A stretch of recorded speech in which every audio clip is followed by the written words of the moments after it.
최근에 코스모 신소재가 유난히 핫한데요. 솔직히 말하면 불과 며칠 전까지만 하더라도 코스모 신소재를 공부하게 될 줄은 몰랐습니다.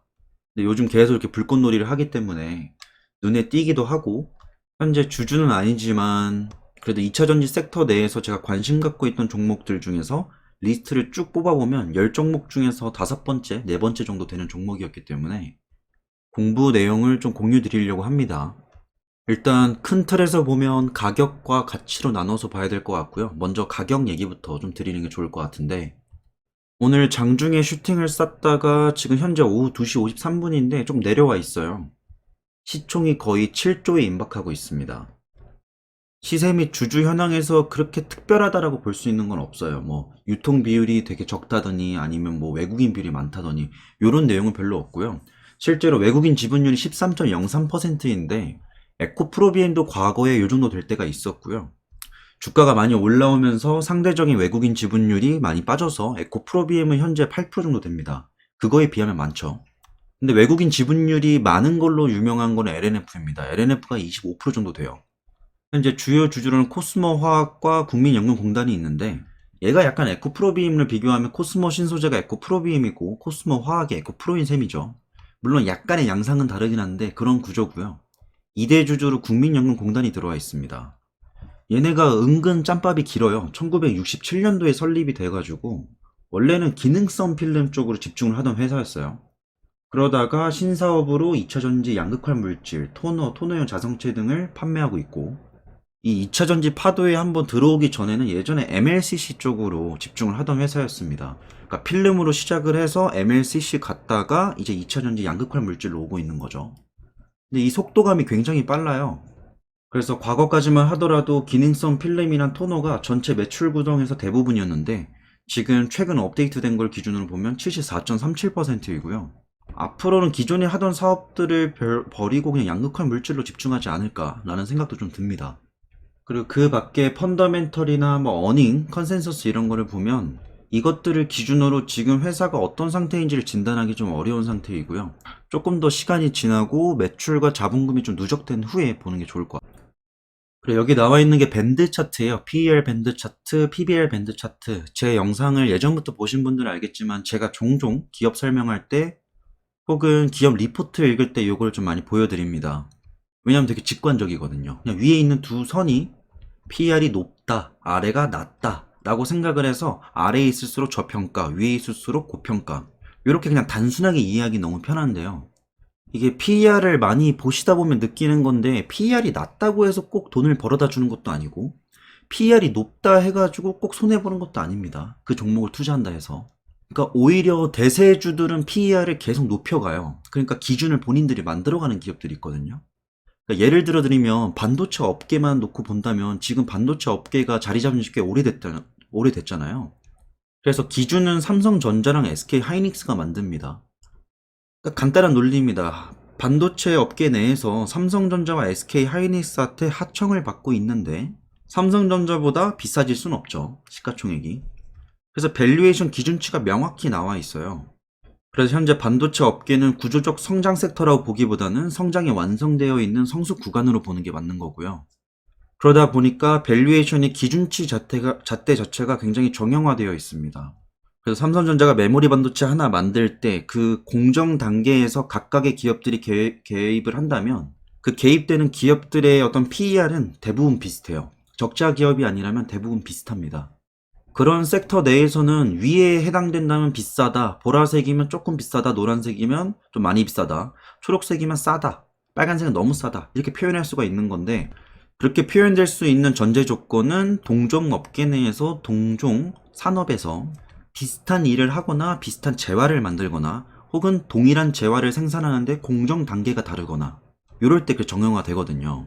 근데 최근 나노 신소재의 움직임을 보면, 코스모 신소재의 움직임을 보면 이 기업이 현재 영위하고 있는 사업이 혹은 이 종목을 끌어올리고 있는 세력이 다른 종목들과 이 종목은 다르다라고 여기고 있다라고 저는 생각을 합니다. 그래서 그냥 절대값으로 그냥 액면가로 PER과 PBR을 보면 비싸요. 하지만 얘가 지금 맞비교될 수 있는 기업이 마땅히 존재하지 않기 때문에 결국 비싸다 싸다라는 거는 뭐에 비해서 상대적으로 비싸다 싸다라고 표현을 해야 되는 건데 얘는 뭐에 대안이 없는 거죠. 그래서 얘는 왜 기준치가 이렇게 없을까?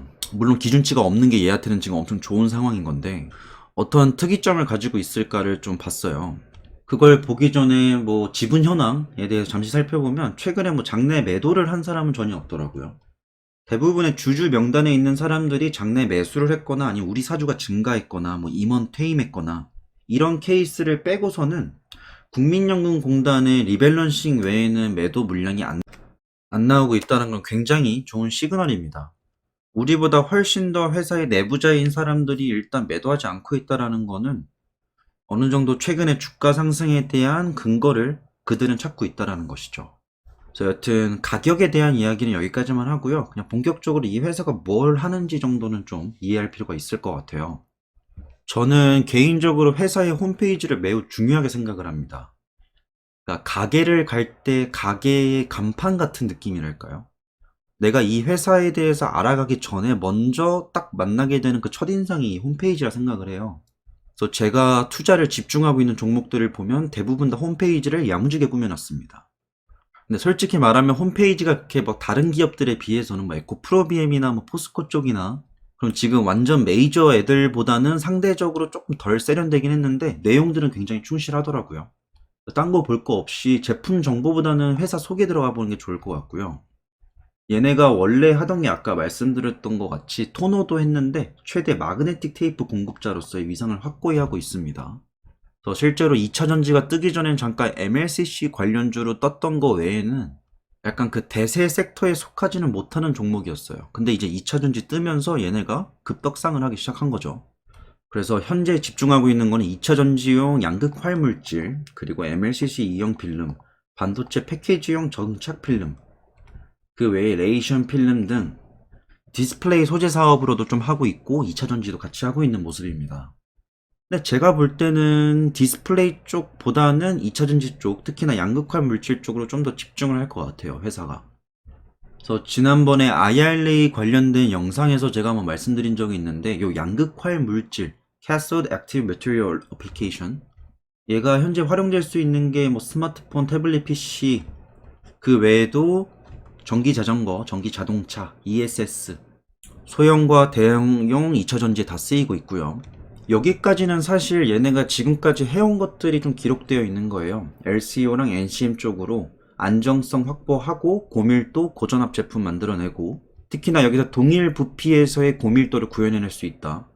이게 특히나 하이니켈 양극재를 만드는 기업 입장에서 굉장히 좋은, 굉장히 필요한 기술력인데 얘네가 그것들을 가지고 있는 거고, 현재 라인업은 NCM 라인업에서 5개 정도 있고요. 나머지 LCO 라인에서 CT랑 CHB 해가지고 두 라인업이 있습니다. 이 궤도가 보이죠? 2018년까지는 LCO, NCM 523, NCM 622, 그 다음 2019년에 NCM 811 가져왔었고, 그 다음에 NCM A가 나왔는데 갈수록 느껴지는 거는 고함량 니켈. 그래서 19년도에 83%, 20년도에 88%, 2021년 이후로 90%가 되었죠.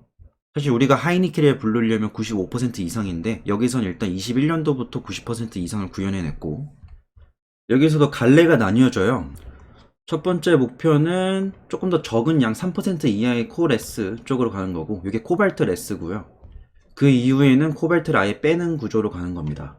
그 다음에 아래에 있는 게 제가 최근에 굉장히 많은 관심이 있는 단결정 양극재 쪽이죠. 싱글 크리스털. 그래서 저도 최근에 이런 질문을 굉장히 많이 받았어요. 코스모 신소재 왜 이렇게 날아가냐. 근데 찾고 알아보니까 결국에 최근에 제가 관심이 많았었던 단결정 양극재 쪽에서 코스모 신소재가 관련이 깊다. 특히나 얘네가 지금까지 해왔던 업력을 미루어서 보면 단결정 양극재로 몰두하고 개발해내서 성공해낼 가능성도 굉장히 높아 보인다 라는 생각이 들더라고요. 그래서 얘네를 그냥 겉으로 봤을 때는 양극화 물질 관련주다라고 해가지고 생각을 하면 근데 왜 굳이 얘만 유난히 많이 올랐어? 이렇게 생각을 할 수 있는데, 얘가 양극화 물질에서 단결적 양극재 쪽으로 집중하고 있는 회사다라고 하면 최근의 상승세를 어느 정도 부가 설명하기에는 충분하다고 생각이 들더라고요. 그 외에 뭐 토너와 릴리스 필름은 이전에 해왔던 것들이고요. 우리가 사실 얘 때문에, 토너와 릴리스 필름 때문에 코스모 신소재를 관심 갖기보다는 이 캐서드 쪽으로 보는 거죠. 실제로 보시면 코스모 신소재를 인터넷에 검색을 한다 해도 그렇게 많은 내용이 나오진 않아요. 실제로 얘네가 양극화 물질, 특히나 단결정 양극재 쪽으로 집중하고 있다는 거는 2021년도 정도부터 이미 나왔던 내용이에요. 그쪽으로 좀 집중해서 파고 있다는 내용 그때부터 나왔는데, 시간이 지나고 나서 단결정 양극재에 대한 수요가 분명히 필요할 것이라는 게 보이니까 시장에서 그걸 이제 인정해주기 시작하는 거라 좀 보고 있고요. 아마 지금까지는 조금 정보도 제한적이고 증권가에서도 리포트를 쓸 때 코스모 신소재를 다루기보다는 아무래도 뭐 에코프로비엠이나 아니면 포스코 퓨처엠이나 이런 메이저 기업들 많이 다루었죠. 그래서 그나마 근래에 나왔던 기사를 한번 공유드리면, 최근 발견되었던 영업이익률의 감소세는 소재 중심의 사업 체질 변화가 가져온 일시적 영향으로 풀이된다. 그러니까 지금 이 회사의 현재 재무 상태와 이익 상태만 놓고 이 회사를 베팅하기에는 아마 펀더멘털 쪽으로 더 집중을 하는 투자자일수록 매수를 잘 못할 겁니다. 지금은 그 숫자들보다는 이 회사가 뭘 할 수 있을까에 대한 생각을 하고 그게 전체적인 굵기에서 맞다면 베팅하는 게 맞아 보이고요. 실제로 지금 들어오고 있는 매수세의 대부분은 이 회사의 현재 상태보다는 미래 상태를 예상하고 매수하는 거죠. 그리고 아까 양극화 물질이 지난 연도 기준으로 76%의 매출 비중 차지했는데 요번 1분기에서는 86%입니다. 사실상 그동안 해왔었던 토너나 필름 쪽보다는 이제는 거의 그냥 양극화 물질 회사인 거죠. 그래서 기존에 하던 사업이 뭐 기능성 필름이나 토너 사업은 규모도 작고 시장이 워낙 불황이다 보니까 원래 기존 사업에서는 돈이 잘 안 벌리는데 그게 그렇게 신경이 쓰이지 않는 상황이고요. 이제 신사업 쪽으로 양극화 물질과 그 이후에 나올 수 있는 코발트 프리 혹은 뭐 양극화 물질 내에서의 단결정 양극재, 이쪽에서 승부를 봐야 되는 상태입니다. 그러니까 저는 만약에 이 회사의 주주분들이 계시다면 매번 그 실적이 나올 때 이런 것만 확인하시면 될 것 같아요.